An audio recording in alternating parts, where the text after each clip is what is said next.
Suba FM. Flash Info. Actualité Afrique Économie. Suite à la crise économique mondiale, la décision du FMI vient de tomber. Comme annoncé, une décision difficile a été prise. Austeria, une intelligence artificielle spécialement conçue pour appliquer des mesures d'ajustement structurel, ou plutôt des mesures de reset, comme le FMI les appelle désormais, sera imposée aux États membres de la CEDEAO. Cette IA, placée sous le contrôle du FMI, aura pour mission de piloter l'administration de ces pays, avec pour objectif de réduire les dépenses publiques et de restaurer la stabilité économique dans une région frappée par une crise profonde. Les réformes sont immédiates. Coupes budgétaires, privatisation massive et augmentation des taxes sont au programme.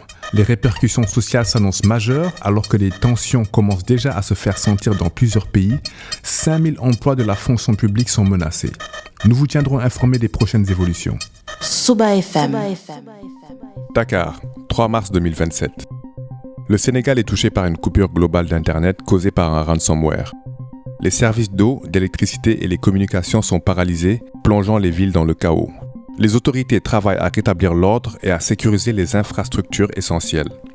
Nous sommes dans le cabinet de la présidente de la République du Sénégal. Suba FM.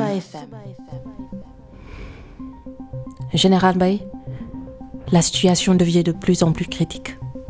Certains ministres se sont même barricadés chez eux. Vous vous rendez compte? Quelle est votre lecture de la situation? Madame la Présidente, la situation est extrêmement désespérée. Le ransomware a complètement paralysé les services essentiels. Eau, électricité, communication. Les patrouilles de sécurité sont régulièrement attaquées par des groupes armés et la désorganisation règne. Vraiment, il faut faire quelque chose là. Je vois. Et la situation sur le terrain, les médias semble-t-il, ils refusent de se déplacer pour informer la population. La fausse vidéo que les hackers ont diffusée a fait beaucoup de mal et a contribué à la désinformation. Tout le monde a cru que c'était vraiment moi qui parlais. Satané d'IA. Effectivement, ça a contribué à la désinformation. Les médias sont réticents à se rendre sur le terrain en raison des risques élevés. Ils avaient rajouté que quelques perturbations étaient prévues dans certaines zones du territoire national, mais devaient être rapidement rétablies. Cette annonce a retardé la réaction des populations après la diffusion. Certaines structures ont même reçu la vidéo accompagnée d'un mail prétendument envoyé par vous, madame. La présidence n'a pas eu le temps de rétablir la vérité qu'ils avaient déjà mis tous les réseaux HS. La presse craint pour sa sécurité, notamment avec les attaques contre les patrouilles et le chaos ambiant. Nous devons rétablir le contrôle et la sécurité, général. Que suggérez-vous pour faire face à ces groupes armés ?